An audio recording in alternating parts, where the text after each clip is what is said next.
semences de maladie, toute semence d'obscurité, toute semence de ténèbres dans la vie de ce matin. Au nom de Jésus. Merci, roi de gloire. Saint-Esprit, prends tout contrôle en ce moment. Viens nous guérir, viens nous bénir, viens nous conseiller, viens nous instruire. Et que toute la gloire te revienne, Seigneur. Au nom précieux de Jésus, nous avons prié. Amen.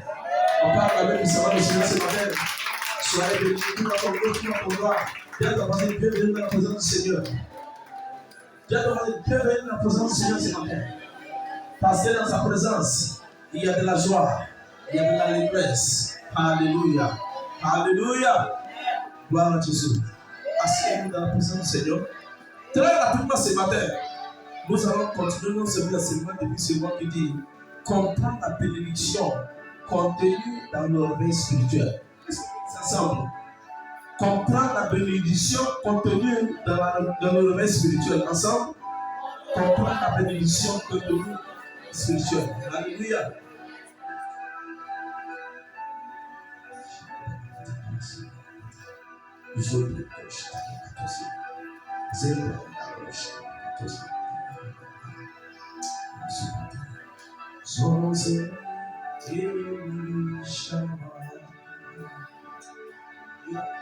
Les sons pratos,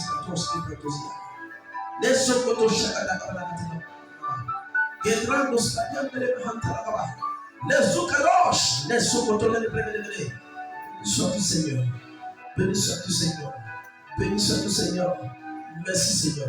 Il y a quelqu'un ici qui a un problème de maux de ventre. Le Seigneur peut te guérir actuellement. Ce que tu ressens actuellement, c'est la guérison qui se produit sur toi. Au nom de Jésus. Merci Seigneur Jésus. Merci roi de gloire. À chaque fois que le peuple de Dieu vient dans la présence du Seigneur, il y a une manifestation de sa puissance. Sa puissance ne se manifeste pas par hasard. Sa puissance ne se manifeste pas comme magie. Sa puissance se manifeste pour régler un problème dans la vie de quelqu'un. Alors ce matin, que sa parole te vienne, que sa parole te localise, tu recevras ta bénédiction et ta guérison. Au nom précieux de Jésus. Habakkuk chapitre 3, verset 2.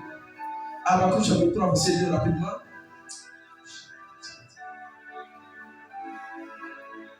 Habakkuk chapitre 3, verset 2.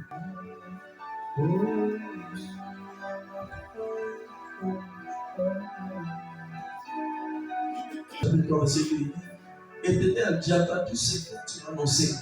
Je suis saisi de crainte. Accomplis ton œuvre dans les cours des années. Oh Éternel, dans les cours des années, manifeste-la. Mais dans ta colère, souviens-toi de tes compassions. Dieu vient de démarrer. Le ciel vient de la montagne des parents. Sa majesté brille les cieux et sa gloire remplit la terre. Alléluia. Verset 17 dit, quand le figuier ne fleurira pas, la veine ne produira rien. Le fruit de l'olivier manquera, les champs ne donneront pas de nourriture, les brebis disparaîtront du pâturage, et il n'y aura plus de bœufs dans les étables. Toutefois, je veux me réjouir en l'Éternel. Je veux me réjouir dans le Dieu de mon salut. Alléluia. L'Éternel, le Seigneur, est ma force. Il rend mes pieds semblables à ceux des biches, et il me fait marcher sur mes lieux élevés. Alléluia. Est-ce que quelqu'un peut dire merci Jésus? Quelqu'un peut dire merci Jésus? Merci Jésus. Merci Jésus. Bien-aimé, il dit, même si le figuier ne fleurit pas, même si la veine ne produira rien, même si les fruits de l'olivier manquent, même si les champs ne donnent pas de nourriture, même si les brebis disparaissent du pâturage, il dit toutefois, je peux me réjouir en l'Éternel. Je veux me réjouir dans le Dieu de mon salut. Pourquoi? Bien aimé, il y a ce qu'on appelle le salut. Beaucoup d'entre nous pensent que le salut seulement, c'est quand tu es sauvé du péché. Oui, ça c'est une dimension de salut. Il dit dans le livre de Jean chapitre 10 que le Fils de l'homme viendra pour nous donner la vie. Et la vie en abondance. Si pour toi, ça s'arrête au niveau de la vie, c'est qu'il y a beaucoup de choses qui te manquent. Parce qu'il n'est pas venu seulement pour te donner la vie. Il est venu te donner l'abondance de la vie. L'abondance de la vie parle de quoi? Il parle de la guérison. Il parle du bonheur. Il parle de sa bonté. Il parle de sa compassion. Il parle de sa miséricorde. Il parle de sa richesse. La richesse de son royaume. Il est prêt. Il est venu afin de nous donner toutes ces choses. Alors, quand on parle de salut, on parle toutes ces choses dans l'ensemble. On ne parle pas seulement de quittation du péché. C'est ça le salut principal. Le salut principal est que tu ne pousses plus du péché, tu ne pousses plus le diable, tu ne suis plus la friction du péché, mais tu es maintenant dans le royaume de sa lumière. Mais bien aimé, si c'est à ce niveau que ton salut s'arrête, c'est quelque chose qui manque dans ta vie. Parce qu'il n'est pas venu seulement pour te donner la vie, il est venu te donner la vie, mais la vie aussi en abondance. C'est que Amen. Alléluia. Nous devons comprendre les bénédictions contenues dans le royaume spirituel. À chaque fois qu'on parle de la vie spirituelle, les gens pensent que c'est une manière de nous exhorter pour comment continuer de venir à l'église. C'est une manière de nous exhorter pour toujours venir fréquenter les pasteurs là, les prophètes là, pour continuer de les fréquenter. Mais bien aimé, ce n'est pas le cas. Et de vous donner ce matin. À chaque fois qu'on t'exhorte pour venir à la prière, c'est parce qu'il y a quelque chose qui manque dans ta vie. Parce que, toi, réfléchir, on va chercher logiquement, dans le domaine naturel maintenant. Quand tu viens dans l'église, tu arranges qui? Tu arranges le pasteur, ou bien tu arranges le peuple, ou bien tu t'arranges toi-même. Quand tu viens à la prière, tu pries à qui? Au pasteur, au responsable, ou bien à toi-même, ou bien tu pries à Dieu. Alors, si tu viens à l'église pour prier à Dieu, c'est pas non que tu es venu raconter. Tu es venu raconter la divinité, tu es venu raconter le divin. Alléluia. Mais qu'est-ce que le diable fait? La première suite du diable, c'est de détruire ta vie de prière. Un chrétien qui ne prie pas, c'est un chrétien qui est toujours opprimé. Pourquoi? Comment je le sais? Parce qu'il n'y a pas d'exaucement s'il n'y a pas de prière. Tu ne peux pas être exaucé si tu ne pries pas. Alors tout ce qui t'empêche de prier, ça t'empêche d'être exaucé. Tout ce qui t'empêche de prier, ça t'empêche de manifester la gloire de l'Éternel. À chaque fois que tu es exaucé, tu as un témoignage. Alors tout ce qui t'empêche de prier, t'empêche d'avoir un témoignage. Mais la Bible me dit dans l'Apocalypse chapitre 12, verset 11, il dit ils ont vaincu le diable par le sang de l'agneau et par la parole de leur témoignage. Cherche ce témoignage, parce que le sang demeure afin de leur accorder un témoignage. Bien aimé, lorsque tu refuses de prier, bien aimé, sache que tu es un candidat pour l'échec. Tu es un candidat pour la stagnation. Il y a tout témoin de l'enfer qui va empêcher ta prière lorsque tu es engagé avec le Seigneur.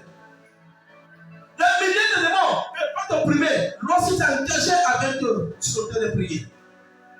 Alors quand le diable est venu la vie d'un homme, il commence d'abord à fatiguer sa vie de prière. Il commence à te donner des raisons pourquoi tu ne dois pas prier. Pourquoi on te dit, il faut que tu t'accuses de telle personne. Cette personne-là, il a été mauvaise, alors tu ne dois pas te mettre à côté de lui pour prier. Comme si c'est cette personne que tu pries. Il te dit non, il faut quitter là-bas. C'est là-bas, ils sont mauvais. Comme si sa soeur-là te prie. Et tu suis ce raisonnement. Il te bloque la vue. Il te rend la vue. Pour ne pas que tu te souviens que tu ne pries pas à l'homme, mais tu pries à l'Éternel. Quelqu'un il m'a dit non, c'est bon. Non. Quelqu'un m'a dit non, tu vas. Je vais prendre la maison. C'est pas la peine. Donc, tu es à la maison. Quand tu es à la maison, tu pries comme il faut. Tu ne peux pas avoir. Tu as prié aujourd'hui, dimanche passé, tu ne peux pas dans l'église. Laisse ta prière à la maison. Alors que les autres étaient à l'église, tu ne faisais pas. Et bon, en fait, j'étais fatigué comme il regardait la télé. Tu vois comment le diable cherche à te faire. Ceux que tu dis sont mauvais là, ils sont à l'église en train de prôner la miséricorde du ciel pour que Dieu change et transforme leur vie. Ils reconnaissent leurs péchés, ils reconnaissent leurs problèmes et ils demandent à Dieu de les aider à surmonter ces défis. Mais toi qui dis que tu es bloqué, toi tu es assis à la maison, mais tu ne dis pas. Demain, tu n'as rien à monter, tu n'as rien à montrer à quelqu'un. Mais ceux-là sont des témoignages. Ceux qui disent qu'ils sont mauvais là, ils sont tout le temps des témoignages. Pourquoi? Parce que la faiblesse, ils viennent devant le Seigneur. Seigneur, pardonne-moi. Je sais que je suis faible. Je sais que je n'ai pas un bon caractère. Je sais que je suis méchant. Le Seigneur, aide-moi par ton esprit. Sauve-moi, change-moi, transforme-moi. Que ta parole ne vienne. Que ta parole touche ma vie. Que ta parole change mon cœur. Et toujours, et tout le temps de témoignage. Mais toi, tu dis que tu es bloqué. Et c'est pour ça que tu as désisté là. Tu es assis à la maison. Tu n'as pas. C'est pas que tu n'es pas chaque jour. Tu promènes dans toutes les églises, racontes tous les pasteurs, tous les prophètes qui promènent dans la ville, en cherchant des miracles, mais il n'y a rien pour toi. Le temps de réveil, c'est un temps de prise de conscience. Le temps de réveil, c'est un temps de rappeler qui t'adore. Le prophète dit, il dit au peuple d'Israël, si l'Éternel est Dieu, alors adore-le. Mais s'il n'est pas Dieu, si ce n'est pas, alors suive-le. Mais Cette situation-là, on fait dans nos vies. On ne sait pas où on va. On ne sait pas si on est à gauche ou bien à droite. On passe tout ici, on rentre là-bas. Non! Jacques chapitre 1, verset 6. Il dit l'homme qui doute là, celui qui est semblable comme le flot de la mer. Il n'est pas placé, il n'est pas fixé. Il balance ici, il balance là-bas, comme le flot de la mer. Ce n'est pas ton témoignage, ce n'est pas ton partage. Tu dois prendre une décision ferme afin de situer ta vie. Est-ce que tu es avec le Seigneur ou tu es contre le Seigneur? Jésus dit, celui qui ne rassemble pas avec moi, il disperse. Celui qui ne cherche pas à rassembler avec moi, celui qui ne cherche pas à me soutenir pour pouvoir bâtir, il disperse, il vient détruire. Alors, soit tu soutiens le Seigneur là pour bâtir, ou bien tu es là pour détruire. Quel est ton œuvre? Quel titre? Le réveil est le mouvement de l'Esprit de Dieu au milieu de son peuple. Et tout mouvement de Dieu est destiné à faire avancer son peuple. Tout mouvement de Dieu est destiné à aider quelqu'un. Tout mouvement de Dieu est destiné à bénir quelqu'un.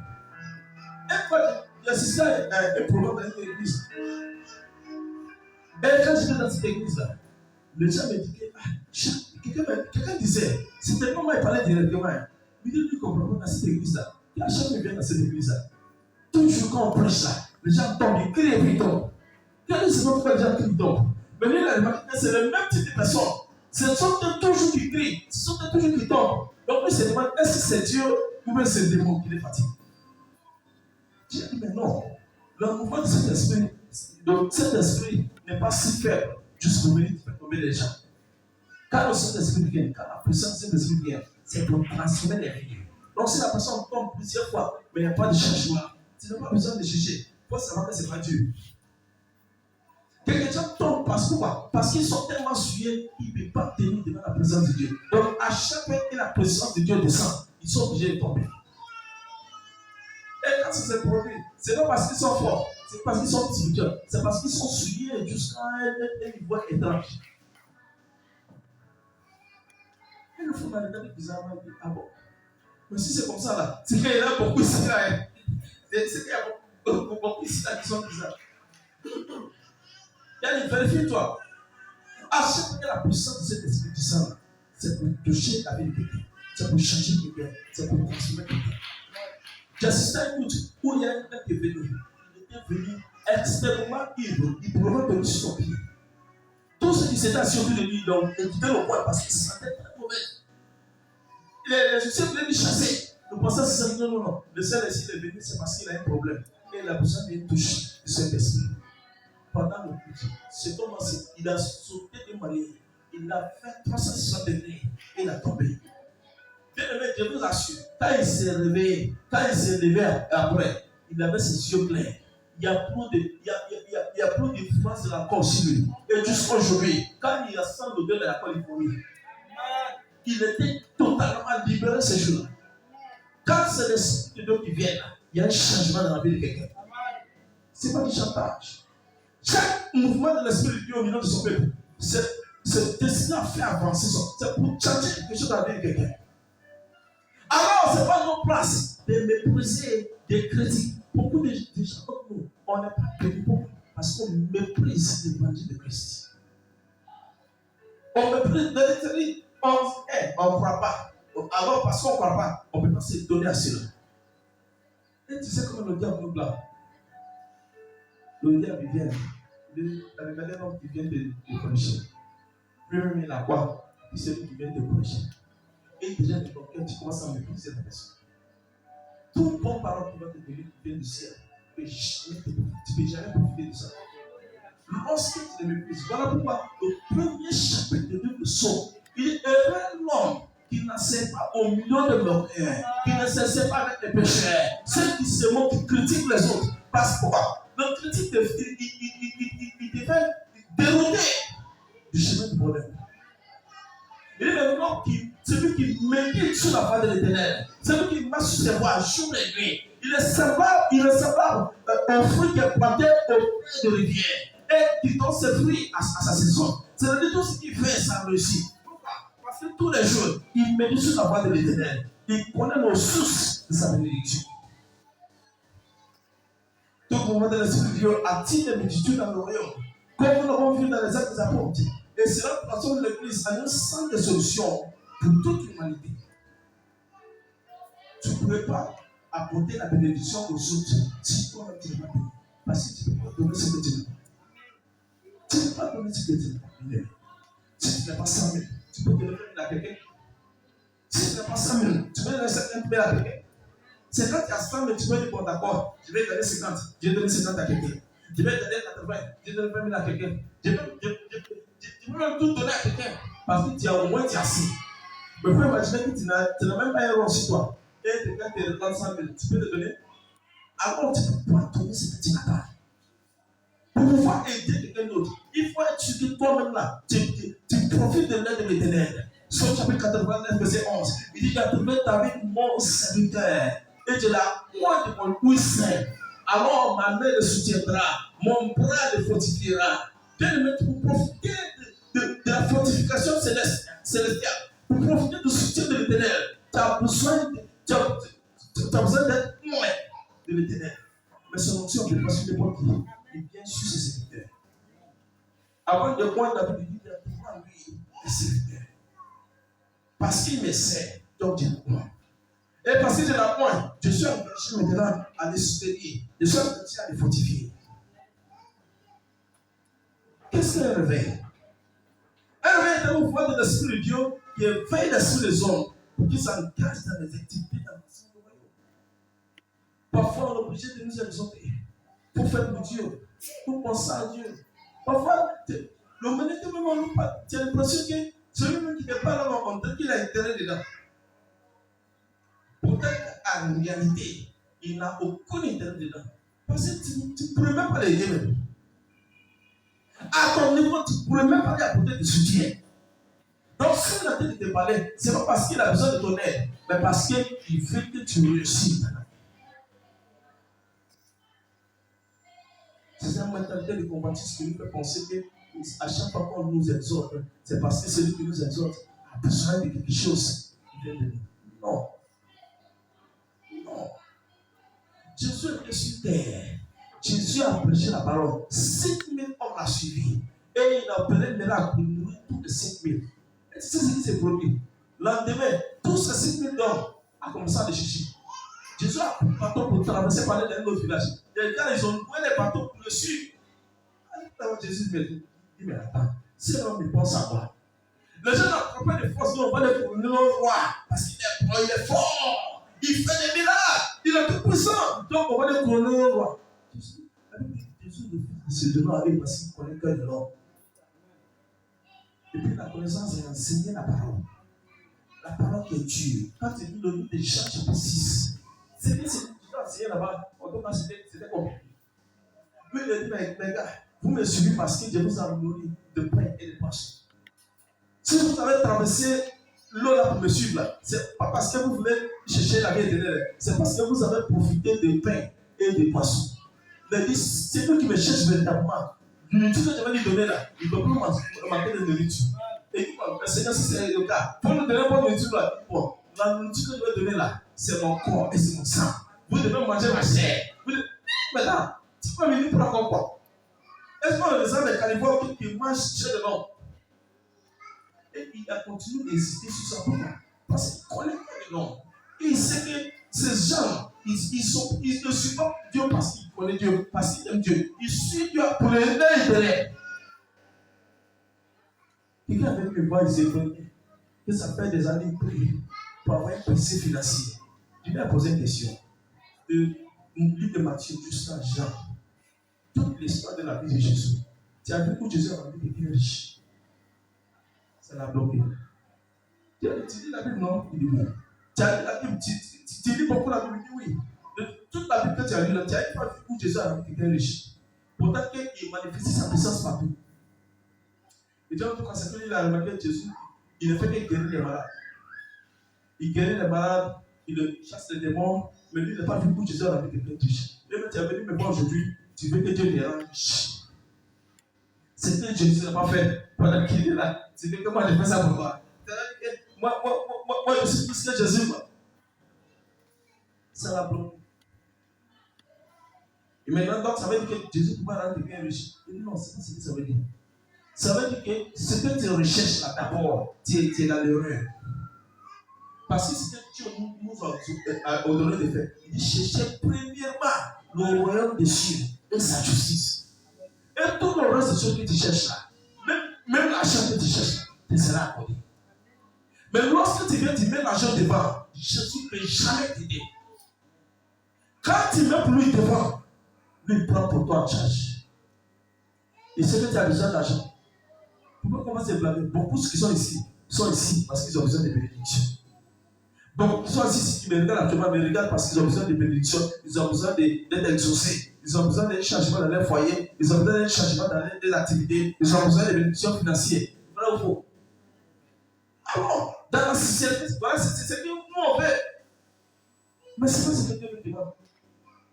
Dieu nous demande de lui chercher d'abord, chercher son royaume et sa justice. Il dit, lorsque tu t'engages à lui chercher d'abord, tout ce que tu fais là, ce que tu recherches là, te sera accordé. Ça veut dire quoi? Tu n'as plus besoin de sauter dessus ça. Tu n'as plus besoin de courir derrière ça. Mais tu verras comment ça va venir naturellement. Pourquoi? Parce que tu es engagé dans la recherche de l'éternel. 2 Chroniques chapitre 29. La Bible dit qu'ils ont prêté serment devant l'éternel, de chercher l'éternel de tout leur cœur, de leur propre gré. Et l'éternel les a donné repos. Il n'est pas demandé repos, mais parce qu'ils cherchent l'éternel les a donné repos. C'est ce qu'on appelle repos. L'homme qui couche chaque matin, il se lève à 5 h du matin, pour aller travailler jusqu'à 21 h. Est-ce qu'il a de repos? Ça, on n'appelle pas ça repos. Mais s'il a repos de tous côtés, ça veut dire que ce qui courait derrière, ce qu'il cherchait de toute sa force là, il a eu ça déjà. Donc il n'a plus besoin de se fatiguer, il repose à la maison. On appelle ça repos de tous côtés. Pourquoi? Parce que cette personne a décidé, a choisi de chercher l'éternel. Aujourd'hui, quand tu dis à quelqu'un là, pour croissance de Dieu, il pense qu'on lui dit non, il faut aller soutenir un pasteur. Non! Par la grâce de Dieu, ça me fait 3 ça me fait 3 ans, je n'ai jamais fait un corps de quelqu'un pour te demander quoi que ce soit. Si il y a quelqu'un qui t'a demandé, pardon, il faut se lever ta main et il va te demander. Alors, tu as donné ou pas donné, c'est pas ça qui est important. Tu n'as pas donné, ça c'est pour toi-même. Tu as donné, ça c'est pour toi-même. La Bible dit, si tu demandes, tu dois recevoir. Si tu donnes, ça te sera donné. Mais c'est pas ça qu'on va parler aujourd'hui. On parle de ceux qui recherchent vraiment l'aide du ciel. Le livre de Somme chapitre 124, où on a lu, tout avait parlé de Somme 124. Et nous allons voir ce qu'elle a dit là. C'est très rapide. Il faudrait qu'à 10h00, on finisse.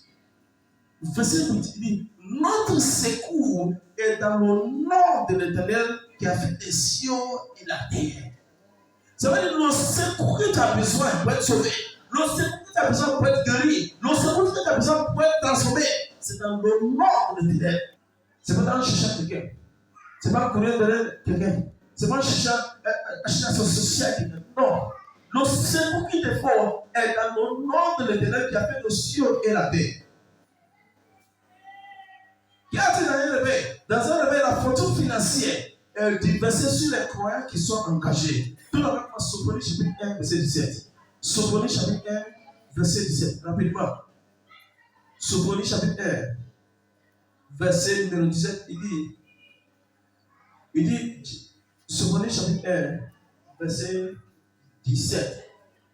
Il dit, je mettrai les hommes dans la détresse et ils marcheront comme des aveugles. Parce qu'ils n'ont péché comme l'Éternel, je reprendrai les sang comme de la poussière et les chairs comme l'odeur. Il dit, je les mettrai dans les détresse. Pourquoi? Parce qu'ils ont péché contre l'Éternel. Alors, le temps de réveil, c'est une prise de conscience. Si tu as péché contre l'Éternel, tu dois prendre conscience de ce que tu as fait afin de revenir à l'Éternel. Tu peux lui chercher, tu dois le chercher en esprit et en vérité. Pas dans les barbares. Tu peux pas parler dire Alléluia. Tu ne peux pas les blaguer. Donc quand tu me cherches avec honnêteté et intégrité de cœur, il manifeste sa puissance pour toi. Dans le livre de Luc chapitre 16, verset 11. Luc chapitre 16, verset 11. Il dit, si donc vous n'avez pas été fidèles dans les richesses injustes qui vous conférera les véritables. Si vous n'êtes pas fidèle dans les richesses injustes, ce que nous on cherche comme l'argent, le ciel considère ça comme la richesse injuste. Parce que pour gagner ça, ça te prive de ton temps. Et beaucoup de personnes ne se rendent pas compte que ton temps, c'est ta vie. La vie est rédigée par le temps. Tout le monde a 24 heures sur terre. Le plus riche au monde, comme le plus pauvre, a toujours 24 heures. Mais qu'est-ce qui fait la différence? Qu'est-ce que tu fais avec ton temps? J'ai remarqué quelque chose dans ma vie. Que c'est les pauvres qui passent tout le temps en train de dormir, en train de regarder télé, en train de danser et de tchatcher. Prends la peine de riches. Regardez un peu ce qu'ils ont reçu dans la vie. Ils n'ont pas le temps. J'ai posé un monsieur quand il rentre dans son bureau, s'il t'attend de le temps, c'est Dieu béni. Il est tellement occupé, il n'a pas le temps. Même causerie, il n'a pas le temps pour ça. 2 minutes. Il dit, ok, dans 2 minutes, tu peux expliquer ce que tu veux. Dans 2 minutes. Et pendant que tu es en train de parler, il regarde sa montre.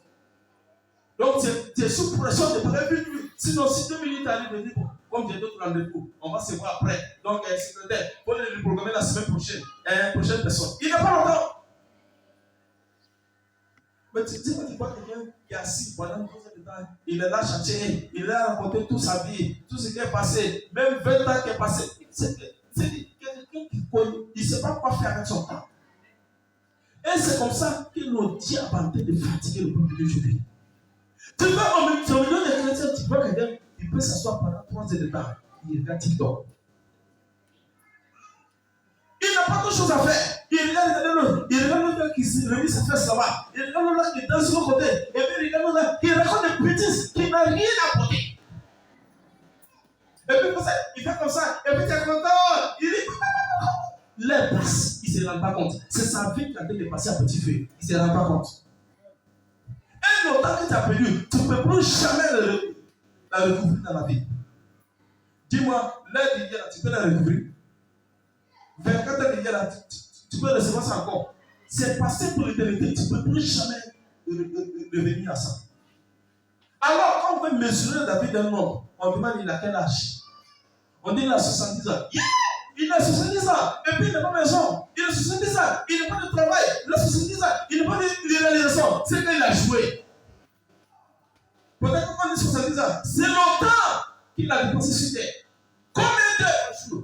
24 heures jusqu'à 70 ans. Et puis il n'a pas pu réaliser quelque chose. C'est qu'il a joué toute sa vie. Et la jeunesse aujourd'hui sont comptés par salaire. Il ne se rend pas compte que c'est là qu'ils sont de détruire un petit peu. Au moment où il doit réfléchir, où il doit prier Dieu, où il va chercher la grâce de Dieu, afin de réussir, pour réaliser quelque chose, il passe tout le temps sur Facebook, il passe tout le temps sur TikTok, il passe tout le temps sur Twitter, il passe tout le temps sur les réseaux sociaux. Et la journée passe, de jour en jour. Les gens s'assient devant la télé, matin jusqu'au soir, on joue PS. On joue ça, on finit ça, on balance sur canal, après canal, on passe sur StarTimes, après StarTimes, on passe sur. C'est pas de blague. Et ta vie a été dépassée comme ça. Tu as 40 ans maintenant, on dit même un petit diplôme, il n'a pas eu. Les autres, ils ont travaillé pendant 3 ans pour avoir un diplôme. Pendant 20 ans, tu n'as pas pu avoir un petit diplôme. Même si tu veux t'aider là, on dit, mais envoyez ton papier, tu n'as pas de papier. C'est là même, vraiment. Même à 40 ans, tu n'as pas pu continuer 3 ans afin d'avoir juste un seul diplôme pour pouvoir aider ta vie. Et tu ne sais pas que c'est le diable qui a fait de nuire ta vie. Tu penses que c'est pas sorcier. C'est pas sorcellerie dans la vie. C'est toi qui ne prends pas ta vie au sérieux. Alors, le temps de réveil, c'est un temps de prise de conscience. Parce que celui qu'on doit réveiller, c'est celui qui dort. La Bible dit que c'est pendant que les hommes dormaient que l'ennemi est venu semer les tares. Luc chapitre 18, verset 1. L'ennemi est venu semer les tares pendant que les hommes étaient conscients. Ils dormaient. Ils ne se rendaient pas compte de ce qui se passait. Ils gaspillaient le temps. Ils gaspillaient les journées. Ne savent pas si c'est pas ce qu'ils font. Après, c'est pour dire ah, telle personne a gaspillé ma vie. Telle personne a gâté ma vie. Un seul est venu au siège d'un temps. Pour dire non, pasteur, je veux que tu maudis cet homme-là. Cet homme, il est méchant. Il a passé tout mon temps avec lui. Il a gâté ma vie. Regarde comment je suis devenu. On dit tu as quel âge? Je suis 52 ans. aujourd'hui. Mais l'homme que tu veux maudire là, il a quel âge? Il a 60 ans aujourd'hui. Mais où? On est en France. Et puis tu veux venir d'ici à Côte d'Ivoire. On a qu'à les maudire là-bas. Pourquoi? Il est légal. Même à 60 ans, il veut une petite fille. Elle jolie parce qu'il a fait jolie. Il a fait décater ma vie. Et puis il va prendre. Au moment où il a tenté de décater ta vie, là, toi, tu étais où?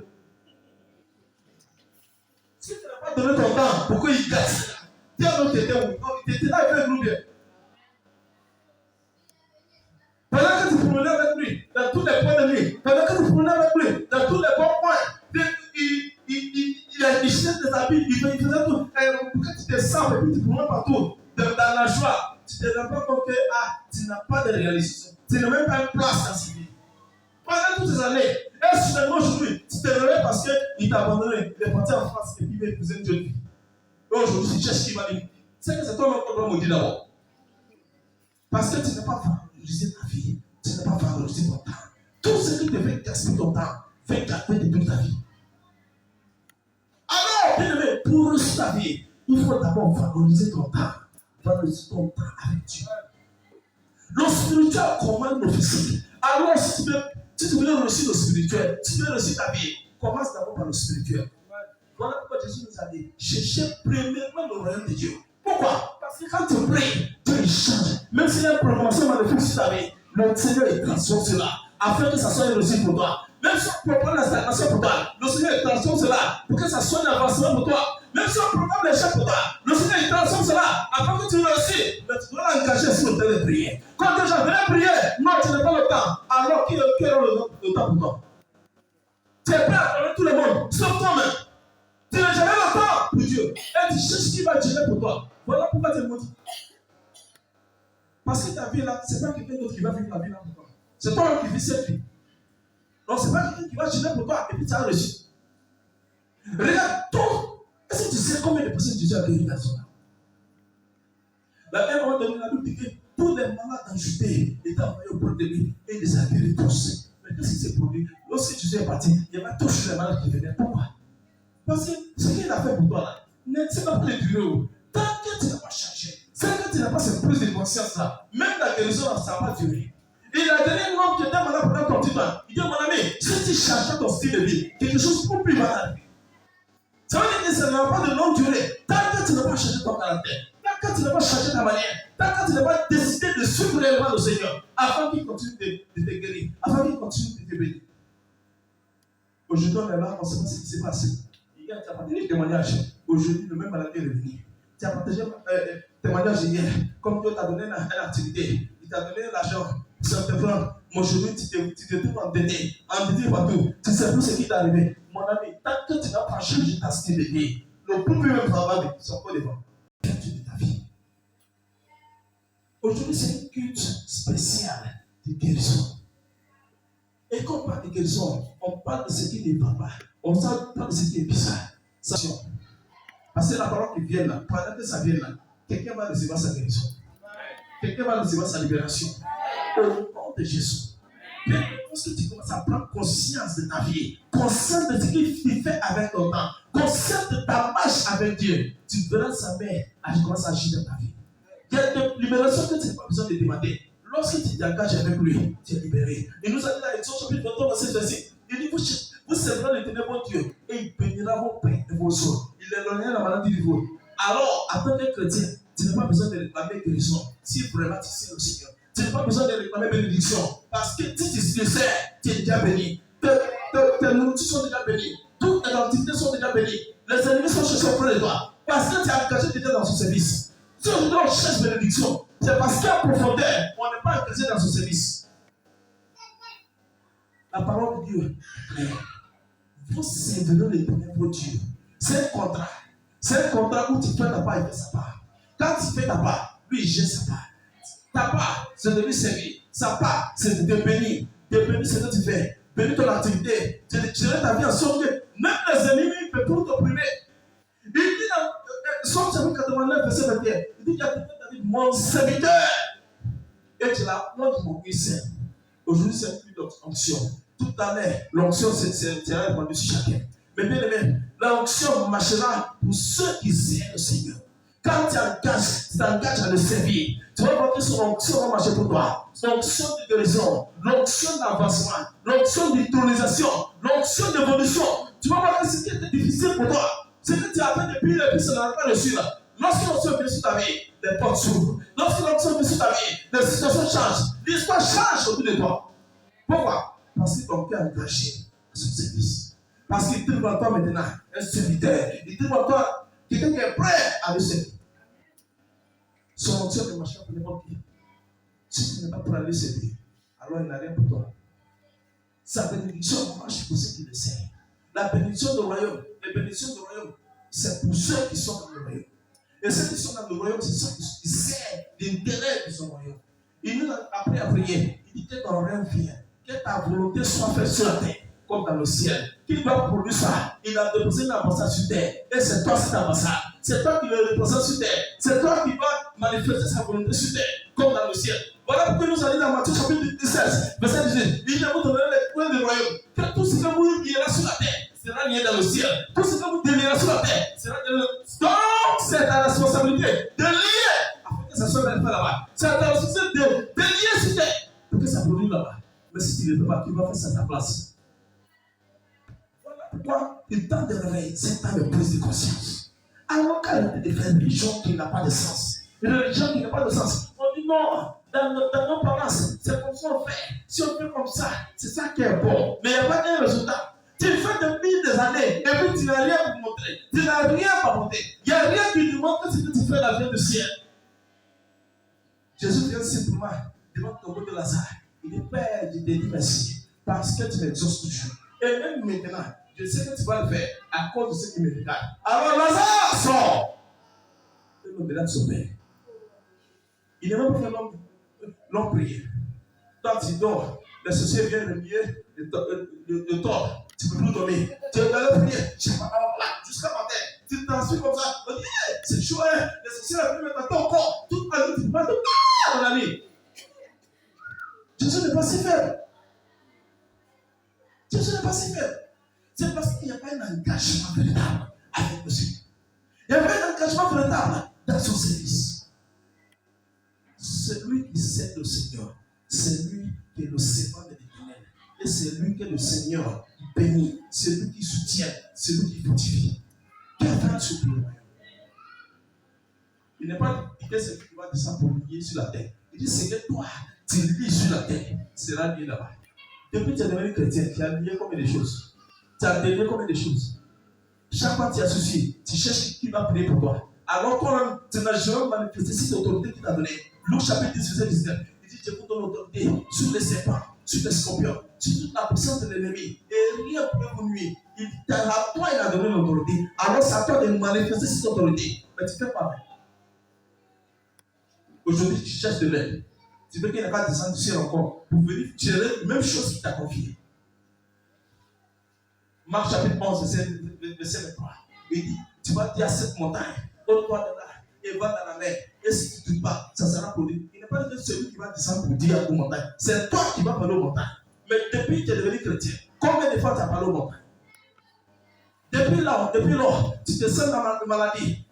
Tu vois la maladie en train de ronger ton corps. Combien de fois tu parles à cette maladie? Pour cette maladie, Jésus a payé le prix pour moi, pour que je sois guéri. Alors la maladie n'a pas place dans mon corps. Je te chasse, l'esprit de maladie. Sors de moi.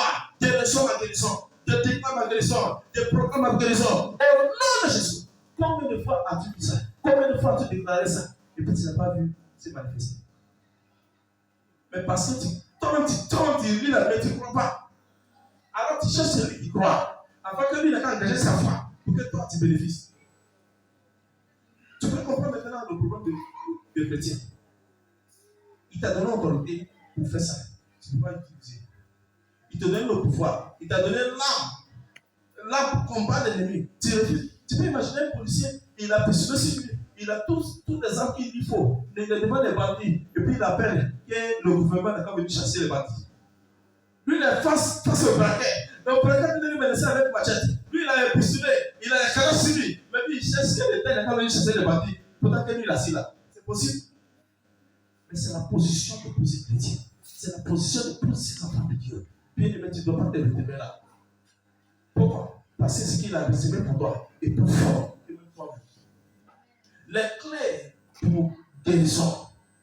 Je vais vous donner ça rapidement parce que notre temps est déjà dépassé. Je vous demande seulement 3 minutes, on va terminer. Je vais vous donner tout à l'heure les clés de guérison. C'est que tu as besoin d'engager afin que tu sois guéri. En tant qu'enfant de Dieu, tu n'as pas besoin de ce de guérison. Toi-même, tu peux engager ta foi. Tu peux engager le ciel afin que tu sois guéri. Par la grâce du Seigneur, le soir, ça m'a pris du temps. Mais d'après ça, ma femme. Parce que ma femme, c'était quelqu'un avant. Je me souviens, quand elle est malade ici, je ne pouvais pas. Si ce n'est pas le meilleur hôpital, quand j'étais chez mon papa, là, c'est dans les maisons hôpitaux, il m'envoie. Donc, tu peux m'envoyer ici, et puis ça va pas venir souffrir. Tu vas m'envoyer au kiosque là-bas, les petites pharmacies. Non, si ce n'est pas le meilleur hôpital, tu ne peux pas aller là. Mais lorsque la prière commence à marcher avec le Seigneur, où est ta foi? Tu cherches quelqu'un qui va prier pour toi. Pendant que le même esprit qui anime cette personne est déjà en toi, mais tu refuses d'activer pour toi. Alors on parle à ton Dieu. Dis Seigneur, je reçois ma guérison. Tu as allé jusqu'à fatigué. Jusqu'à fatigué. Tu seras fatigué. Donc maintenant, quand il tombe malade, je cherche les meilleurs hôpitaux où on va l'envoyer. Jusqu'à un jour, on a grande surprise. Je sens la valeur. Je dis, bon, d'accord, on va aller à l'hôpital là, qui est à Bordeaux. Elle dit, il ne faut pas aller faire quoi? Je dis, ça va bien. Elle dit, ah, donc Jésus n'existe plus pas. Je dis, ah, comme c'est toi qui réclame toujours les meilleurs hôpitaux. Elle dit, non, je suis qui vient au nom de Jésus. Tu as fait ça, je suis dans la famille, tu fais mes médicaments. Il vient me dire, ah, tu as eu ma. En tout cas, c'est que tu as envoyé là, c'est pas pour moi. Ça, c'est pour toi-même. Est-ce que je t'ai dit que je suis malade? Je suis qui au nom de Jésus. Il n'y a rien. Des fois, je faisais semblant comme si j'étais dans mon silo, mais dans mon cœur, j'étais content de dire Seigneur, merci. Seigneur commence à comprendre. Et puis, elle n'a pas touché le médicament, là. Elle était entièrement guérie le même jour. Tout ce que je lui ai dit, ça va très bien. Jésus dit, ça va très bien même. Ça va 100%. Et maman me dit, bon, est-ce qu'on peut aller faire l'examen? Ou au moins pour pouvoir vérifier? Elle dit, bon, peut-être c'est pour toi. Sinon, pour moi, je sais que ça va bien. Et Dieu l'a dit complètement. Dieu te dit, non, à chaque fois que ça se manifeste, elle engage le ciel pour sa guérison. Bien aimé, tu engages qui? Beaucoup d'autres ici engagent paracétamol. Beaucoup d'autres, même si on coupe nos sacs maintenant, il y a paracétamol, il y a Brustan, il y a tous sortes de médicaments qui sont dedans. Parce que c'est là qu'est passé notre foi. On dit, oh, comme j'aime Jésus, ma foi est dans le Seigneur. Peut-être que réellement, en réalité, ta foi est dans ces petites choses qui sont dans ton sac. Tu vois, tu fais semblant comme si tu viens glisser par des pisser. C'est par des pas des huissiers là. Tu vas voir un bain d'eau. Et puis tu prends deux comprimés, et puis tu parles, tu vas dire, oh, merci Seigneur. Tu plains qui? La foi, c'est la manifestation de ce qu'on ne voit pas. L'espérance de ce qu'on n'a pas encore vu. Même quand tu n'as pas encore commencé à ressentir ça, mais quand tu crois que tu es guéri, tu refuses de céder la place. Parfois, le Seigneur, il veut essayer nos foi. Et puis tu viens de prier, tu viens de déclarer la foi. Il dit, ah d'accord, on va voir. Et puis tu es là, la maladie te ronge. Fier passer comme ça, t'es bousculé comme ça. Tu ne transmets pas comme ça. Tu dis, tu ne peux pas tenir sur le pied. Et puis tu te regardes, bon, est-ce qu'il croit encore? Est-ce que tu ne crois encore? Un moment donné, tu te demandes, ah, on ne fait pas le temps du Seigneur. Hein. On ne fait pas le temps de devenir bizarre. Bon, tu ne peux pas rester là-bas. Parce qu'il veut voir réellement où ta foi est passée. Quelqu'un m'a posé une question qui m'a choqué un jour. Il me dit, si Mark Zuckerberg, le propriétaire de Facebook, fait partie de l'homme le plus riche au monde, il dit, si cet homme-là, si donne sa carte magnétique à des guichets, pour aller retirer l'argent, peut-être tu peux retirer peut-être 100 000. Et puis tu vas au guichet, et quand ça ne passe pas, tu es sûr que tu vas rester là-bas pour dire, mais comment ça va passer? L'un des hommes le plus riches au monde, et il va essayer sa carte à marcher pour 100 000 francs. C'est pas possible. La banque n'a pas me répond ce jour-là. Il dit, ah bon, donc ça va retirer tout lui fait par là. Mais pourquoi? Moi, je sais que déjà il y a l'argent dedans. Il dit, c'est comme ça. Dieu marche avec nous. Quand tu pries, il te donne la réponse. Tout ce qui est faux, tout exaucement que tu cherches est déjà dans ta réponse. Mais tout d'attends pour voir ce que tu vas faire. Tu as pris une fois, tu parles, tu reviens demain, tu ne vois pas la manifestation, tu commences à te plaindre. Je ne sais même pas pourquoi tu veux faire comme ça. Pourquoi ça? dit dans Marc chapitre 11, verset 23, si tu as demandé quelque chose, verset 24 plutôt, tu as demandé quelque chose en priant, croyez que vous l'avez déjà reçu. Il dit, croyez que vous l'avez déjà reçu, et c'est alors que tu verras l'accomplissement. Il n'est pas dit que tu vas avoir l'accomplissement avant de croire. Non. Il ne faut pas ramasser le système. Tu vas croire d'abord que tu l'as déjà reçu. Et celui qui croit qu'il est déjà reçu, tu crois que tu es déjà guéri. Pourquoi tu es encore couché? Si vraiment tu es guéri, pourquoi tu bois ton corps? Si tu es vraiment guéri, pourquoi tu te sens encore bizarre? Avant, tu as regardé une vidéo d'une femme qui était guérie pendant un programme. La parole venait comme ça. Donc, je suis tombé sur elle. Elle est sautée de chaise, il faudrait qu'on a tous les assis. Elle est sautée, elle saute et puis elle tombe. Elle se lève encore, elle tombe. Elle se lève encore, elle tombe. Il y a des disciples qui sont venus de la soutenir. Elle dit, laisse-moi. C'est quelle situation ça? Aujourd'hui, je dois marcher. Elle saute encore. Quand la fois qu'elle est sautée, puis elle a ses décès. Mais entre nous, les gens, c'est sauté fois, deux fois. Ça va marcher. Et quand il dit, l'homme de Dieu là-même, moi je détestais de lui. C'est pas sûr. On dit qu'il n'est pas fort. Il dit qu'il n'est pas fort. Comme si c'est lui qui te guérit. C'est plus l'éternel. On ne sait pas. La femme dit, non, je n'ai pas besoin d'aider quelqu'un. Mais si trois personnes sont venues, attends, elle dit, non, laisse-moi. Comment ça? Moi je suis fatigué de ça. Elle saute, elle tombe. Elle saute, et puis elle a continué à 4 fois. Elle saute. Et puis elle a été tordue façon. Tu vois les pieds en train de redresser. Elle continue de sauter jusqu'au point où elle commence à marcher. Elle commence à sauter pour trouver oui. Je sais que mon Dieu est capable. Je sais qu'il est capable. Elle va guérir. Et puis elle a été guérie ce même jour.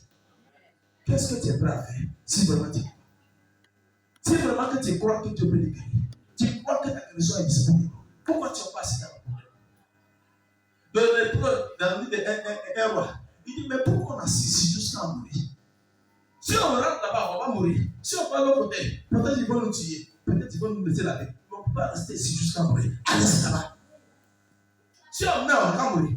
Mais aujourd'hui, là, quelque chose va changer. Et c'est le même jour. Tu as envoyé la délivrance de tout Israël. Ta délivrance se manifeste ce matin. Au nom de Jésus. Ta délivrance se manifeste maintenant. Au nom précieux de Jésus. L'oncle, est disponible pour toi aujourd'hui. Au nom de Jésus. Alors, tiens-toi sur ton pied. Et lève-toi, commence à parler à ton Dieu. Peut-être même pourquoi ça tarde. Accorde l'engagement de ton cœur qui n'est pas stable. Aujourd'hui, tu es avec le Seigneur. Demain, tu retournes de l'autre côté. Aujourd'hui, tu es avec le Seigneur. Après, demain, tu retournes à la pharmacie. Aujourd'hui, tu es avec le Seigneur. Demain, tu retournes à l'hôpital. Tu crois encore même. Alors, on commence à parler à ton Dieu. Dis, Seigneur, mon cœur est fermé. Je décide aujourd'hui de te suivre. J'attache mon cœur à te suivre. Dans tout ce que j'ai fait, aide-moi, Seigneur, aide ma faiblesse, aide ma foi, mais même ma paix, de rester engagé, de rester connecté à toi, de ce pilote de réveil, que ma foi soit réactivée, que ma foi soit réanimée. Commence à adresser la parole, commence à adresser les paroles, tes prières à l'éternel, commence à parler à ton Dieu, parle à ton Dieu, parle à ton Dieu, prie avec toi ce matin, prie avec toi ce matin, parle à ton Dieu. C'est qui t'est à ta canard. Rasha Katabalasa, Ebraya Kadosh, Zabre, les Akabat Katama, Gabratos Kenya Katosia, Engretos Kenya Katoma, Yakatama, Yakalaka Shabala Katama, Zabre, Raple Bakata, Masukatawalia, Zekari Katosh Karata, Kenebre, Rana Shabala Katama, Masukadoskata, Dina Kashabase.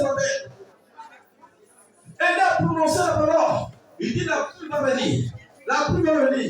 Mais il n'y avait rien. Il a engagé la prière. 1 heure de temps, il n'y a rien. 2 heures de temps, il n'y a rien. 3 heures de temps, il n'y a rien. Jusqu'à 7 heures de temps. Avant qu'il fasse le premier signal qu'il y a un exaucement. Mais jusqu'à quel point es-tu prêt à s'engager? Engage ta foi. Engage ta foi ce matin. Parle à ton Dieu. Prie avec foi. Prie avec foi. Prie avec foi. Prie avec foi ce matin.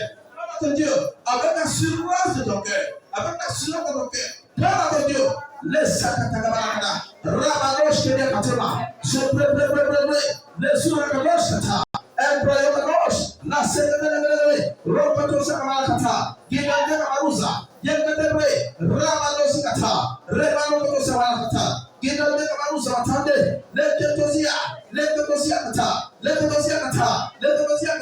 l'embryogadoche, Zakaria Kataba.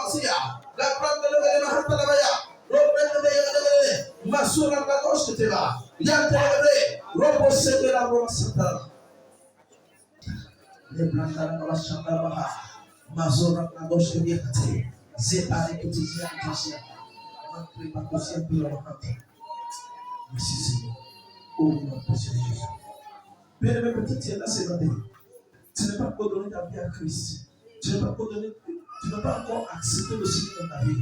Parce que tu ne peux pas donner ta vie à Christ. La Bible dit si quelqu'un est en Christ, il est une nouvelle créature. Tu ne peux pas donner ce que tu n'as pas. Il dit ce que tu ne crois pas. Il est déjà mort dans nos péchés. Alors tu ne peux pas donner la mort à Christ. Tu n'as pas Christ, tu n'as pas accepté le Seigneur. Alors tu as besoin de recevoir en toi la vie de Christ. Qui est prêt à accepter le Seigneur? Tu es prêt à accepter le Seigneur afin de recevoir en toi la vie de Christ. Peut-être tu l'as déjà fait, mais tu as déraciné. Tu as déjà fait peut-être, mais après tu as dérouté. C'est le moment de revenir à l'éternel. C'est le moment de revenir à ton premier amour. Alors tu vas lever ta main contre avec moi. Nous allons prier ensemble ce matin. Tu vas avec ma Père Céleste. Ce matin, je reviens à toi. Pardonne-moi Seigneur tous mes péchés. Je reconnais Seigneur que tu as péché contre toi.